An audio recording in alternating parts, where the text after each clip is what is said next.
முன்னொரு காலத்தில் ஜமீன்தார் ஒருத்தர் இருந்தார். அவர் 18 ஊர்களை தன்னோட கட்டுப்பாட்டில் வச்சுருந்தார். ஜமீன்தாருக்கு 2 பசங்க, ஒருத்தன் ரெங்கன், இன்னொருத்தன் மாயன்.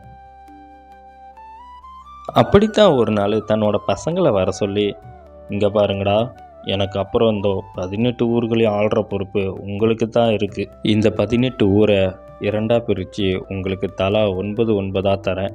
யார் எனக்கு பெருமை சேர்க்குறீங்களோ அவங்களுக்கு தான் இந்த 18 ஊரையும் ஆள்ற பொறுப்பும் பதவியும்.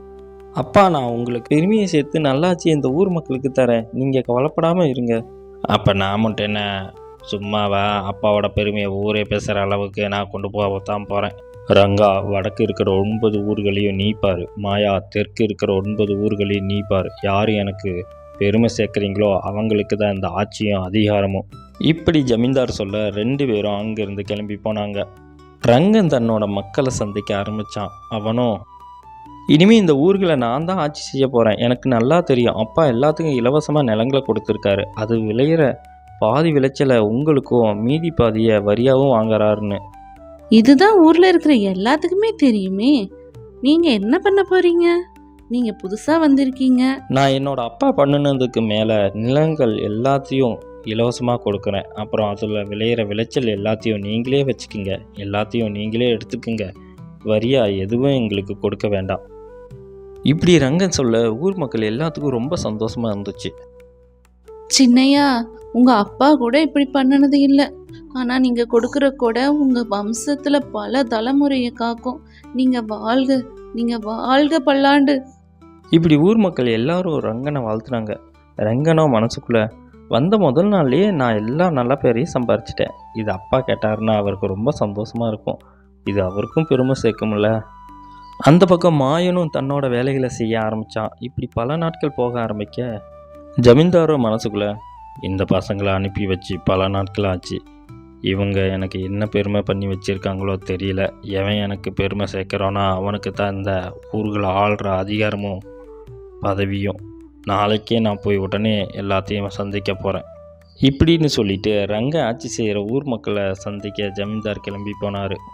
வழியில் நடந்து போயிட்டு இருக்கும்போது ஒருத்தரை பார்த்து, மாறி, ஊரில் என்ன போயிட்டுருக்கு? ரங்க எப்படி ஆட்சி செய்கிறான்? ஊர் மக்கள் எல்லாரும் சந்தோஷமாக இருக்காங்களா? ஏதாவது குறை இருந்தால் சொல்லு. ஐயா, ஊர் மக்கள் எல்லாரும் ரொம்ப மகிழ்ச்சியாக இருக்காங்க. உங்கள் ஆட்சிக்கு சின்ன ஆட்சி எவ்வளவோ பரவாயில்ல, நான் வரேன். மாறி இப்படி சொல்லிட்டு கிளம்பி போக ஜமீன்தாருக்கு கோவம் வர ஆரம்பிச்சுது. என்னைய பார்த்து பயந்து பயந்து பேசுகிற மக்கள் இப்போ இவ்வளவு திமிராக என்கிட்ட பேசுகிறாங்க. நின்று என் கூட பேசாமல் கிளம்பி போயிட்டே இருக்கான். என்னோட ஆட்சிக்கு ரெங்க ஆட்சி எவ்வளவோ பரவாயில்லன்னு சொல்லிட்டு போகிறான். இருக்கட்டும், மாயன் என்ன பண்ணி வச்சிருக்கான்னு போய் பார்ப்போம் அப்படின்னு சொல்லிட்டு மாயன் ஆட்சி செய்கிற ஊருக்கு வந்தார் ஜமீன்தார். அங்கே ஓரமாக ஒரு பாட்டி உட்கார்ந்து இருக்க, அவங்க கிட்ட போனார் ஜமீன்தார். ஐயா ஜமீன்தார் ஐயா, நீங்க எங்க போனீங்க? நீங்க இல்லாம ஊர் கெட்டு போய் கிடக்குது. 40 வருஷமா இல்லாத ஆட்சிய உங்க பையன் கொடுத்துட்டு இருக்காரு. யார் வந்தாலும் உங்க அளவுக்கு ஈடாகாது. நீங்க சாகுற வரைக்கும் நீங்க ஆட்சி செய்யுங்க, வேற யாரும் வேண்டாம். உங்க புகழ் வாழ்க, நீங்க பல்லாயிரம் வருடம் வாழணும். இப்படி பாசமலைய பொழிய ஜமீன்தாருக்கு ஒன்றுமே புரியல. என்னடா இது, மாயன் என்ன பண்ணி வச்சிருக்கான்னு தெரியலையே. இந்த ஆயா இவ்வளவு புகழ்கிறாங்க, அப்படி என்னதான் இவன் பண்ணுனா? சரி, 2 பேர்த்தையும் நாளைக்கு அரண்மனைக்கு வர சொல்லி விசாரிச்சுட்டு அதிகாரத்தை யாராவது ஒருத்தனுக்கு ஒப்படைக்க வேண்டியது தான். இப்படி சொல்லிட்டு அங்கேருந்து கிளம்பி தன்னோட அரண்மனைக்கு போனார். அடுத்த நாள் தன்னோட பசங்களை வர சொல்லி விசாரிக்க ஆரம்பிக்க, ரெங்கா, நீ என்ன பண்ணி வச்சிருக்க? எனக்கு பேர் புகழ் வரும்படி நடந்துக்க சொன்னால் உங்கள் ஊரில் எல்லாரும் ஒன்றை மட்டும் பெருமையாக பேசுகிறாங்க. இத்தனை நாள் நான் கஷ்டப்பட்டு சேமித்தேன் என்னோடய பேர் புகழ் எல்லாம் வீணாக போயிடுச்சு. அப்படி நீ என்ன தான் பண்ணுன?